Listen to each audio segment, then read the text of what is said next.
The book is called 100 Doors, and it's basically the blueprint for you to not buy a house first. That's just my humble opinion. I think you should buy a duplex, triplex, or fourplex and use all of these incredible things that this particular country has for your advantage. And then after a year or two, you do like a little refi, you pull out some of the equity, and then you go buy a house. And now you have an incredible income property and a home. Now you have both. So now you're an investor and you're actually starting Which your is kind of wealth backwards. journey. It's backwards. Yeah. Everything I do basically in life is usually backwards. So I figured, why not write a book about the backwards way? I like it. And That's cool. It's just a smarter way to do it, and it's just a hedge as well. Like it just really hedges. It's so much easier to. You're buying an asset. You're buying a hard asset. That, Income producing asset. Like 3 other families are going to help you pay off. Right. That's a good It's play. powerful. Especially when the market turns. Mm-hmm. It's nice to have a safe place to create at your house, or if you lose your job, you're not completely underwater. Absolutely. So you own some rental properties, Mm-hmm. and your base, like the people that follow you, your sphere, are out there probably doing what you're doing and kind of following what you're doing. And That's right. you can build, amazing net worth. You can build like income that just is like mailbox money. Yeah. Right? Cash flow is the Who best. doesn't like mailbox money? It's the best. Come into your mailbox, here's my money.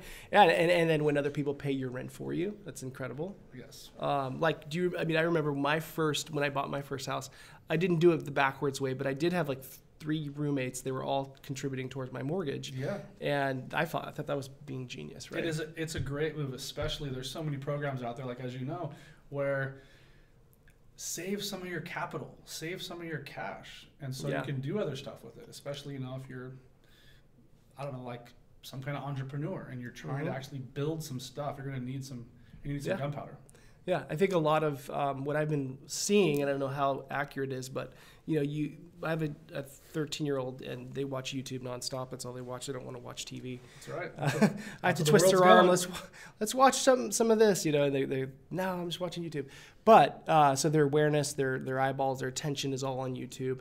But these YouTube influencers and Instagram, Facebook, all the social media influencers, they're making money. And there was an article that came out, a tragedy actually in San Diego, where one of the I think it was a guy that was he was a video gamer, right? He was playing, I forget what game he was playing, but it was on Twitch. He was making tons of money, and he bought a McLaren with his money, and he was driving it the wrong way. I think he got cut off YouTube or something, and cut off his income streams, and he crashed, fatal crash. But this guy ended up buying with his money, went out and spent it on something that was a depreciating asset, not a appreciating So asset. you leave the lot. Yeah, and it sucks that we have to use him as an example, but there's others out there that are doing the same thing. I think they're out there buying flashy cars, they're being fancy, buying watches, they're trying to show that they're, making all this money, where they could take that and they could invest it back into their business by buying the building that their business is in,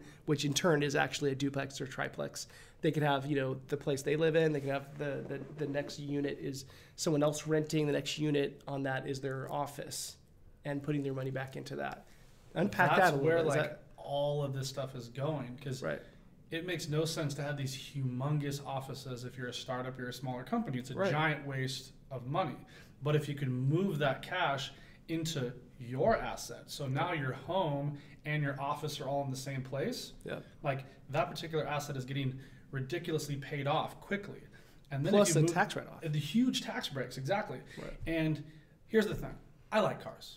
I like fast cars. And motorcycles. I love motorcycles. And I like, things and watches too. But I let my tenants give them to me.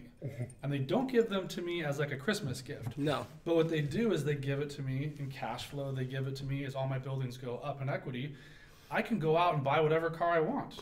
Right. I don't. I have I have a nice car, but I can do whatever I want because my tenants have given me those options. That's right. And that's putting smart money versus dumb money. You're putting your money to work for you versus it's the smart debt versus bad debt, which a lot of people talk about. Nobody talks about it in school. Real estate, I still have yet to find a better place for that to happen. There's just so many smart ways to use I mean, like even as low as like 25,000. I don't care who you are. You can save 25 grand in 2 years. Yeah. And then you can go buy a $700,000 fourplex. Yeah. The FHA loan. FHA loan, 3.5% down, live in one of the units very comfortably, and that will be worth probably $12 million in 30 years when you're getting ready to retire. So if you just bought one building, you're probably going to be okay. Yeah. And so I just had a conversation with this gentleman who's 80-something years old. He bought this house in... Wait, was his name Bob? His name was not Bob, but it's close because I have a lot of Bobs. He actually looks like a Bob. He bought a building. It was a house in PB for $100 grand. And then when he retired, he had bought all the houses on the street. And he retired with hundreds of millions. Jeez. Yeah, I mean, I remember that many years ago when I was getting into this business. I remember sitting down. You can learn a lot from old people. I spend a lot of time with old people, especially guys that have seen 3 and 4 real estate cycles. Yes. It's a smart place to have conversations. A lot of young people don't want to hang out with the old grandpas, but I love sitting and talking to them because I always ask, so when did you buy your first house? And they tell you they're happy to, they're just happy someone's talking to them. But like they'll say, I remember one he bought in, I think it was Point Loma. He spent like 25 grand, 30 grand on a house. Yeah, and now it's worth like $1 million, something like that. And no, it's worth more than that, I think. But I was just like, why in the world would you not buy real estate? We know inflation is going to continue to happen, 100%. And that's the number one reason we got to you got to look at like the graphs of appreciation over the 30, 40, 50 years. It's always up, right? There's always going to be the downs. There's going to be little hiccups, downs, and then there's the big downs when it's a bad year or a bad, recession. But it always goes up. It has to because of just the nature of inflation and how that works. So, yeah, people need to be buying more real estate. Buy more real estate. Here's why you shouldn't buy real estate here in this country. If you think something's going to happen to the country and for some reason it's not going to be here in 20 years. If you think the U.S. is going to be here in 20 years, you should be buying as much real estate as you can. I don't care what the climate of the market.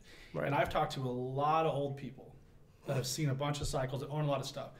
Every conversation has the same like sub-conversation at some point. They tell me about the one they should have bought.